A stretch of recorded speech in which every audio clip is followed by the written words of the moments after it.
Hey everyone, welcome back to the show. My name is Colin, and I'm here with Austin Niles, the club president here for Kennesaw State Roundnet. Could you introduce yourself and how long you've been playing? Yeah, sure. What's up, y'all? My name is Austin Niles. I'm a junior here at Kennesaw State University. I started playing my freshman year back in October, and I played my first tournament in November. So it's been about 2 years, and I'm the president here of KSU Roundnet. Okay, so what exactly is Roundnet, and how does it work for college and just competitively in general? Yeah, so Roundnet, more popularly known as Spike Ball, because Spike Ball is the company that produces the most popular equipment for Roundnet. Roundnet is the name of the competitive sport of it. It's basically like volleyball, like 3 touches per team, like bump, set, spike, but instead of hitting it over, obviously, like a rectangle volleyball net, you're hitting it down onto this circle net. You've probably seen people playing it on the beach before.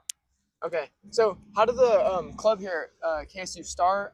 When did you join? I think you might have mentioned that, but when did you join, and how did you become the president? How's that all gone down? Yeah, so the club started back in 2021. I wasn't even in college yet. By Jackson Brasfield. He was the starter of the club.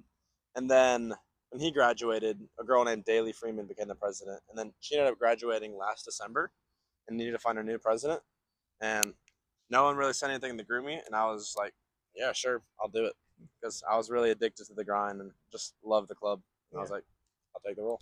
Okay, so the team at KSU, how does it function? We've had a tournament already. So what does the season look like, and what do practices look like? Yeah, so we have one college tournament a semester called sectionals, and our division is Tropic South. We play schools around the southeast, and we have one in the fall, one in the spring, and then college nationals. And then we do like other tournaments around the southeast, just like non-college one where anyone can play. And our practices are Tuesdays and Thursdays from 5 to 7, right here at the Owl's Nest. It is the club sports facility at Kennesaw. Okay, so in regards to RoundNet, are there any common misconceptions that you could address that someone watching here that may want to join that you should answer for them? Yeah, sure. I mean, don't be intimidated by like the top level players.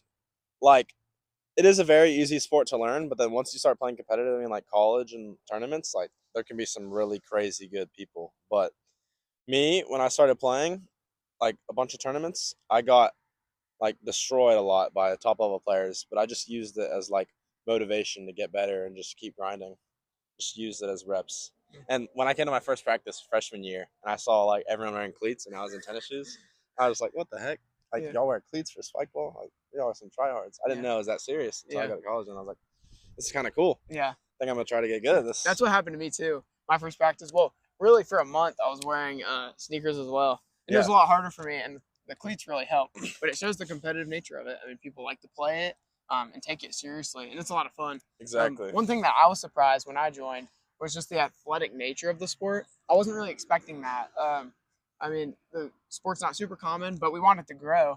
But in general, I just wasn't expecting the athleticness of all the people. I mean, Atlanta Roundnet is pretty big, It and there's a is. lot of great players. So that was really difficult, and I just wasn't really expecting that initially. But it's been fun to embrace that and really just like learn in a sense. Yeah, for sure. We have a great community here at Atlanta Roundnet and KSU Roundnet. Mm. And like a lot of the Roundnet community, I think in general, it's like people who played a competitive sport growing up other than spike ball, and like they missed the competitive aspect they had of that sport Mm. growing up, and they found spike ball and they're like, wow, okay, I have that competitive aspect back, Yeah. and I can grind for something, Hmm. be like near the best at something. Like being a pro in like soccer or football compared to being a pro in spike ball, like spike ball, being a pro in spike ball is way more achievable. Like that's something I want to do next year. Mm. Versus like I have no chance of being a pro in soccer. I played all Sure. my life. Yeah. So, do you have any favorite memories from playing RoundNet? Maybe it was a Lots. tournament or a game, or maybe something from college, or maybe a friend you made. What's your favorite memory, or maybe a couple that you Yeah. have from I RoundNet? mean, in general, my favorite part about Roundnet is probably the community. Like I've met so many great people, and like a lot of my friends have come through this sport. Like people in the Atlanta KSU community and people I've met at tournaments. But my favorite memory for KSU for a tournament is probably winning Tropic South Spring Sectionals last semester. We beat UGA in the finals in game 3. It came down to the last game of me and Lane at the A line. And then also traveling to college nationals in Indianapolis with KSU was a lot of fun. Go to a road trip, like 8 hours in a van and stay at a hotel. That was a lot of fun.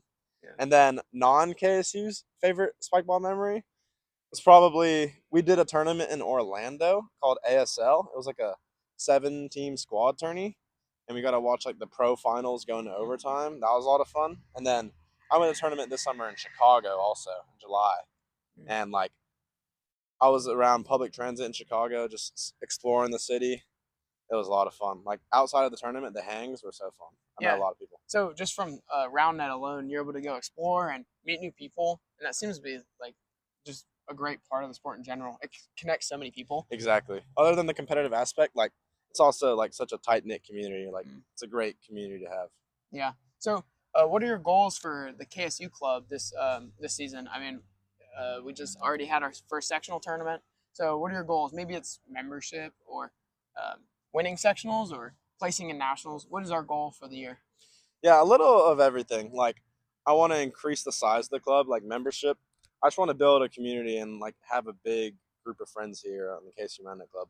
But I also want to be competitive. Like my goal is to like podium D1 spring sectionals and then have a good showing out at D1 and nationals. But if we don't happen to get enough people to commit to like a far nationals to have a D1 squad, I would like to get top 3 for D2 squads at nationals because I feel like we'd have a strong group for D2. Like if it was D2, Yeah. Okay. so that would be a cool goal. Yeah. So if someone's interested in joining, what would you say to them? I mean, just talk to Colin or me, or like check out our Instagram, which we'll link in the video, and our group me, and we can give you all the information. Like we welcome all skill levels here to the club. We just want to have fun, play some spike ball. Yeah, I mean it's a co-ed sport. It's somewhat easy to learn, but the skill gap is Yeah, it's pretty very crazy. easy to learn. Yeah. Do you have any well, so in general with the club, what's what's the ways you guys outreach to students, and what are your methods of growing the club in a sense? Yeah, so at the beginning of each semester, we'll play a lot on the campus green since our practices here like aren't really on campus and people don't know about it as much. So we'll play a lot with people in the green, try to get them to come out and like be friends with them, go to the commons, eat some food, just make a little community. And then we'll post stuff on our Instagram just to like get people interested, just put some cool content out. Okay, gotcha. Well, if you're looking to join, reach out to one of us. We'll have the Instagram linked and the group me linked, and you can reach out. Thank you, Austin, for your time. Yeah, no I problem. enjoyed talking to you. Thanks for having me, yeah, Colin. one more thing. Yeah. Where does KSU practice? Right here at the Owl's Nest. We're at our home court right now. It is the KSU Club Sports Facility. It's like across from the football stadium. Yeah. It's a really nice facility. Actually, KSU is like what I've heard from someone who works at the club sports facility is that we're the only college that has a facility just for club sports players. So that's kind of cool. Okay. So if you're looking forward to joining that, reach out. And thank you guys for watching the video. Make sure to like, subscribe, and share with all your friends. And if you're interested in joining, we're always looking for new members and looking to grow. So thank you, Austin. Yeah, no problem. Yeah. See you guys later.